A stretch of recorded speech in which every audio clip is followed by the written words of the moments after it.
everybody, welcome to Catching Up with Jonna. I'm going to try to remember to look into the camera. So yeah, I'm excited to share with you today. I have a lot of things to talk about. So yeah, let's get started.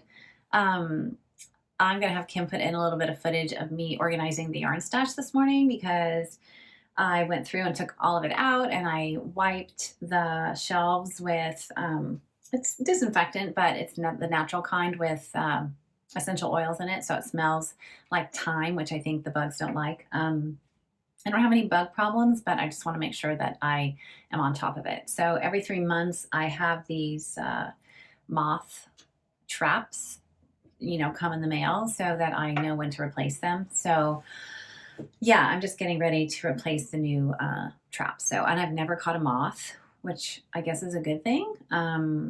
But I took all the yarn out. I wiped the shelves with the essential oil stuff and made sure it was nice and dry and put the yarn back. And it honestly gives me a chance to go through the stash and say, oh yeah, I have this, and oh, I should make something out of that. So it's actually a good thing to get reorganized. And yeah, so I'm glad I did that.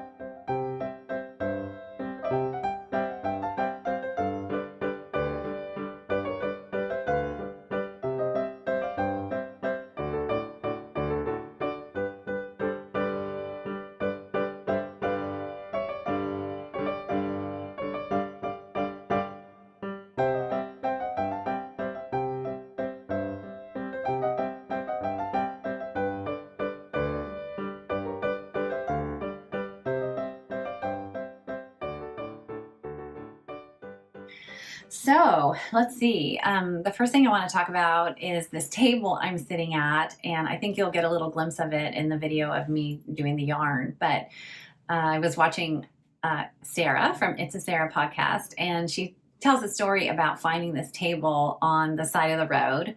It's like bulk trash day, which we have here too. People put out, old furniture and appliances and things. So she comes across this table and she's like, I don't need this table. Yeah, I think I do need this table. So it's really cute. And she brings the table home and it's now her office. And she sits at her table in her bedroom. And I guess that's where her computer is or whatever. So I thought, you know what? I need a table. Honestly, I need a table because I need to stay away from the puppy. So, he has a yarn. He's into yarn. He ate Felicia's mohair when I took him to the shop the other day. I took him to get groomed. And Felicia had her project out on the table and he jumped up and, ran off with her ball of mohair, which fortunately he didn't eat. And I was able to get away from him. But I did feel like I had to pay for the skein of mohair, which I did, so she could replace it. But anyway, I got it away from him with treats. But I have since learned from Kevin of Needles at the Ready that I should put butter on my hand, and then he'll be so distracted by wanting to lick the butter that I'll be able to get whatever I need to get away from him. So that so far has been a lifesaver because I've had to pull off a tick, and yes, he's on tick prevention and he had just gotten groomed, but that definitely helps with being able to mess with him and stuff. So the butter's been a lifesaver. Yeah, a little bit off topic, but he's doing great. He's definitely still a project. So anyway, yeah, so where was I? The table. So when we bought this house is 97 years old. When we bought this house, it had like the 1980s Formica, like builder grade cabinets. I think somebody had bought it and just did a flip. So we remodeled the kitchen about 6 years ago. But before we did that, we had a cute little kitchen table. And I mean, the kitchen is really not big enough for a kitchen table, but this one was tiny. It has leaves, or maybe that's what you call them, but they fold down on the edges so that it can be really narrow, maybe like 18 inches wide. So it's perfect up against the wall. But when we remodeled our kitchen, it wouldn't fit in there anymore. So my daughter and her husband took it to their then new house up in Connecticut, and it was their kitchen table for a long time. Then they moved and didn't want it anymore. And I bought it in an antique store in Tarrytown, I believe. So I definitely wanted it back. And it's been sitting in the garage collecting cobwebs and dust and all kinds of stuff. So I don't know what made me think of it, but I went into the garage, got the table out, and I was missing, I don't know my hardware very well, because I brought the leg down to my dad and I said, I think I am missing some bolts. And he said, no, you're missing nuts. And I was like, oh, okay, I'm missing nuts. So I don't have any nuts for this table to put the legs on.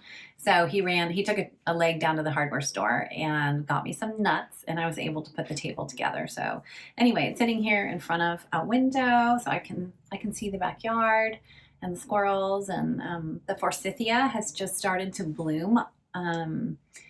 That's the only name I know for it. I don't know if it has a different name, but it's this kind of, not spiky, but it has big, like on a willow tree, like long strands of branches.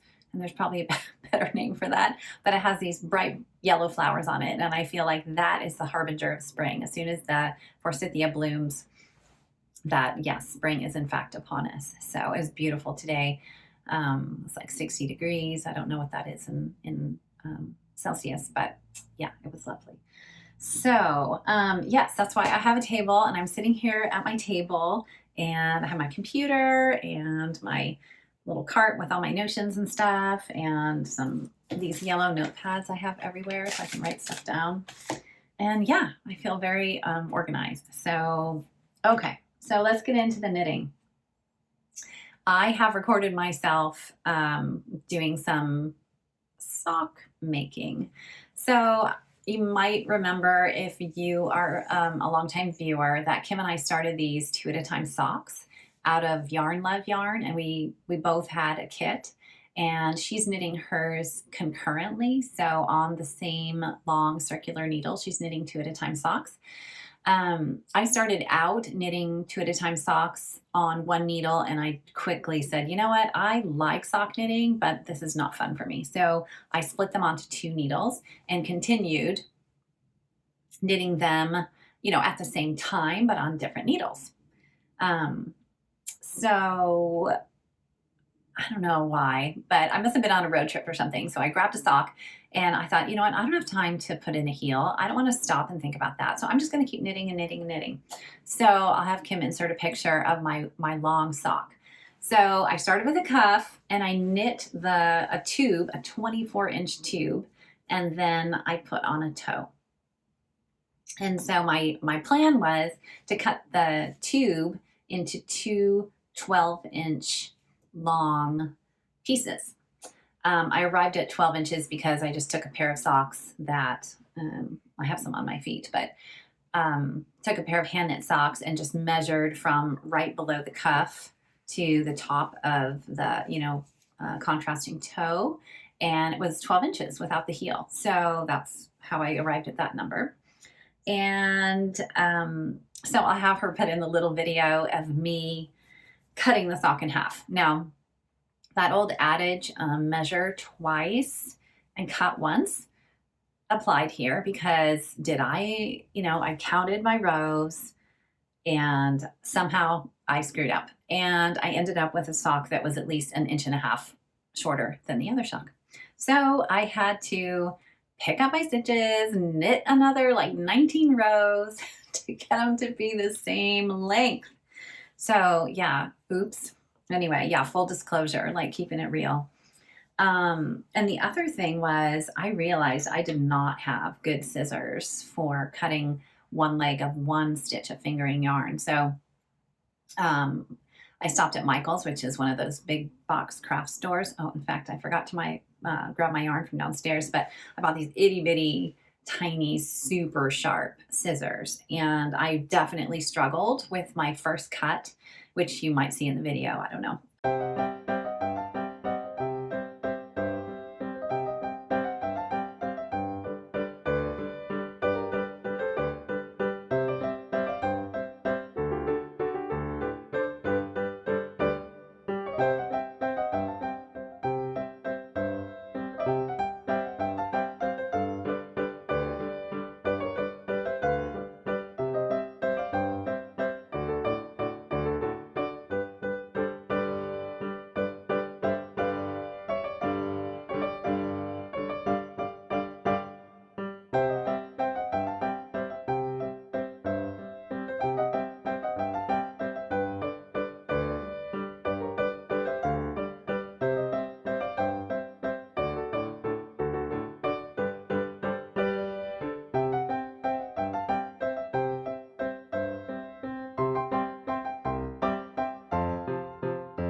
Um, so anyway, after I cut it, then it was definitely, this has been a learning process for me, you know, how to unravel the yarn, which sounded simple, but took a little bit of time. I eventually got the socks split into two. So I had two socks, one with a cuff and the other with a toe. So I picked up stitches and knit the toe on one and knit the cuff on the other. Yeah, and it went fine, actually. I did look up, okay, so this is the sock that I knit the cuff on. And you can tell the cast off, the bind off is a little bit wavy, but that's because I did a very stretchy bind off so that I wouldn't have any trouble getting it over my heel. So it looks a little bit different, but I think when they're on my legs, you're not going to be able to tell at all. So I did, you know, just search on YouTube for toe up sock bind off or something like that, but I'll link it below. So that went fine. It was a little bit fiddly, but it's definitely stretchy. So I'll have no problem getting them over my heel. And then, let's see, this is the one I had to knit the toe on. So yeah, but now I have two socks that are exactly the same length. I'm very happy. And I just cut in for the heel. Now, a viewer suggested I watch this video by Kirby Werby, and I'll link it below, on how to put in a true afterthought heel and without gaps, without holes in the corners. So you basically don't unravel the last two stitches on either side. My foot measured about 9.5 inches, and so I can think the rule of thumb is that you take off 2 inches to know where to place your heel. So that's what I did. So I cut in about 7.5 inches up, and I made sure I cut in right in the center by following the decreases on the sides of the toe, so I could find out where the middle was. So yeah, so success. And I'll be knitting my first true afterthought heel. So I'm excited about that. And I haven't done this one yet. So this one has no heel cut in, but yeah, that actually went pretty smoothly. So I am excited to have a new pair of socks, which has been a long time since I've had a new pair of socks. So yeah, I think that's all I wanted to say about the socks and the table. So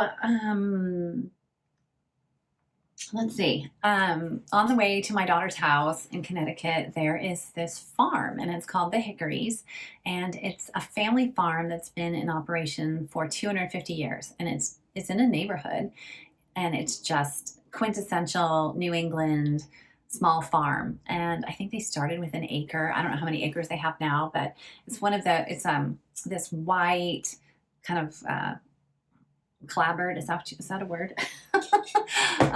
Old farmhouse, and you just walk in the front door, and it's everything's displayed and they're priced, and it's the honor system. So you just pick out what you want to buy, and then you walk over to the little computer screen and punch in what you've purchased and put in your credit card and walk out. So anyway, I love to stop there. They have eggs. They have the blue eggs laid by the Arcana chickens, and it's just a step back in time, and it's absolutely beautiful. And I did take some footage, so we'll insert that here. But I did buy some things. So I don't know, I got this idea in my head that I would send a little gift box to Sarah from It's a Sarah. And so I was specifically looking for little gifts to send to her. So I bought these beautiful beeswax candles. Wow. And they definitely smell like beeswax. And these are handmade. And I want to say maybe they're handmade by a child. I'm not sure. But yeah, so I bought these beautiful beeswax candles. I love beeswax candles. So anyway, I bought those. And then I bought this hand salve called Flock and Flower. And it's lavender. It's olive oil, beeswax, lanolin, and lavender essential oils. And I can't get the lid off. I also have one, so I just rub it on the backs of my hands. I don't know if you know, wherever you are, if it's wintertime, my hands get super dry here, probably because I'm always picking up after the dog and doing dishes and this and that. But yeah, my hands are super dry. So I got her this little tiny hand salve. And oh, I also got some seeds. So hopefully it's okay. I think it's okay to send seeds, but I will Google that just to make sure. But these seeds were collected in Woodbury, Connecticut, and grown out of Washington, Connecticut, and they're seeds for yarrow, which is a yellow flowering plant. But I thought it would be fun to send these. Maybe she can plant some yarrow in her yard. So I will make sure that it's okay to send these. But actually, the main reason I wanted to send her a little care package was at our farmers market here in town, which is, I think it might be one of the top farmers markets in the country. It is just fabulous. Like this week, I bought from the chicken farmer 3 chicken carcasses. So it's got some meat on it, but it's just basically the bones. And I throw it in a huge stock pot with all kinds of whatever it is I'm, you know, about to put in the compost. I put in the, you know, as long as it's still edible, I put in the stock pot, and I just make a couple gallons of stock for the week. So I really love buying my chicken carcasses from him because he only charges like $10 for 3. So it's a really good deal. And yeah, we go there every week on Saturday and buy carrots and potatoes and greens and oh, my beautiful yellow tulips, which I don't know. I'll try to put in a little shot of my tulips, but Mary Kate is among other things the tulip farmer, and oh my goodness, these are just so beautiful. And in the summer, she grows Lysianthus, which is my absolute favorite flower of all time. So anyway, I love to buy flowers there. Okay, so the main reason I wanted to send her a package is because at the farmer's market, there's a couple, and I don't know their names, but they are sheep farmers, and they sell lamb, so they sell meat. But a byproduct of that is they sell like wool dryer balls and what else do they sell? I think they sell like wool inserts for your shoes and soap. I believe they sell like goat soap. Anyway, I walked by the lamb farmer, and she has this display of yarn, and I was like, oh, okay, well, we must stop and check out the yarn. So I just talked to her on the phone, and she said that it's super expensive to produce the yarn, so they're not sure if they're going to do it again this year. But yeah, so I bought this beautiful brown, gorgeous yarn. It's got all kinds of flecks of a little bit of blue and gray and kind of a red, I guess. It's very subtle though. Anyway, oh my goodness, I just thought it was beautiful. So this wool came from sheep, and I think she grows Rambouillet, Merino. I'm not sure what else, but I know that her sheep routinely win prizes at New York Sheep and Wool. So yeah, it was grown in Tivoli, New York, and sheared and sent to this wool mill. So it's called Bartlett Yarns Wool Mill in Harmony, Maine. Yeah. And this wool mill, I watched this little video on our public broadcasting service about the Bartlett Yarns Woolen Mill, and it's been in existence since 1821 in Harmony, Maine, and it's was a water powered, or is a water powered mill, and it simulates home spinning. So it's the only woolen mill of its kind, and I believe it's the oldest woolen mill in America, and I think there's one other one in Canada. So yeah, it's a very special mill, and it just, you know, this yarn is just beautiful. It is rustic, but I think as soon as it's washed, it's going to be next to skin soft, and I just think it was beautiful. So anyway, I have 5 skeins of it because I think I had originally thought I would make a Felix, I don't know, pullover or cardigan. I wasn't sure what. So I think that's going to be plenty for her to make a sweater. So I'm excited to send all my little goodies to the Netherlands and for her to get this kind of New England, things that are sourced in New England. So that is super fun, and I'm really excited to get that in the mail. So I wanted to film this though before I could, go down to the post office. So yeah.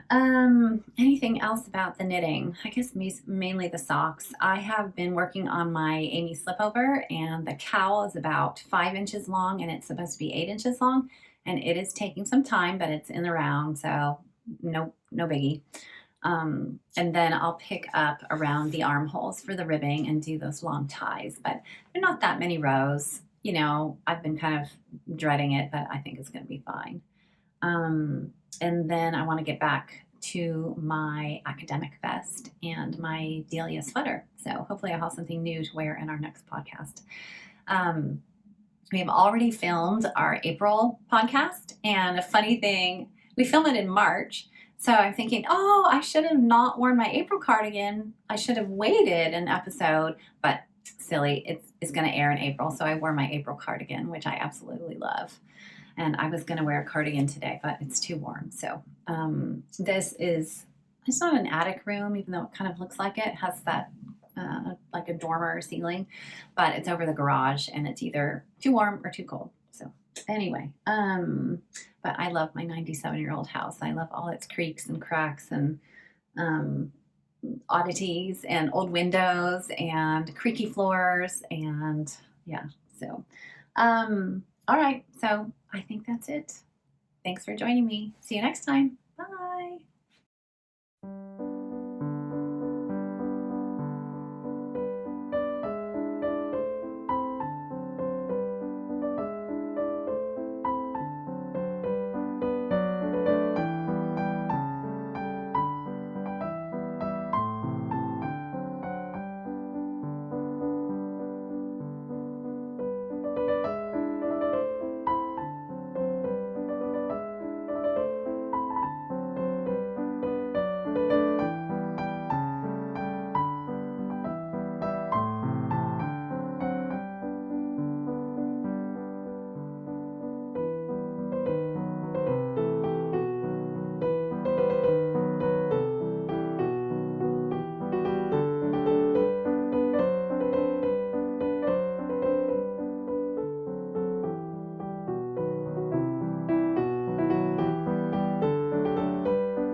All right, so I had to look at your video so I knew what to say.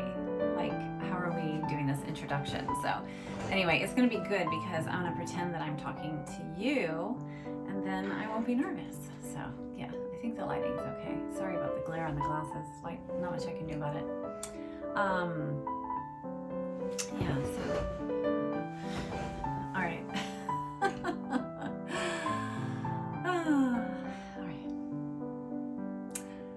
Welcome to Catching Up with Jonna. Kim is actually at Lifetime. Sorry, okay. Just cut that part out. I'm not gonna start over. So anyway, because you said that I wasn't here, or there.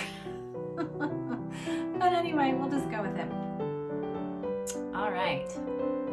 Welcome to Catching Up with Jonna. I am really excited to catch you up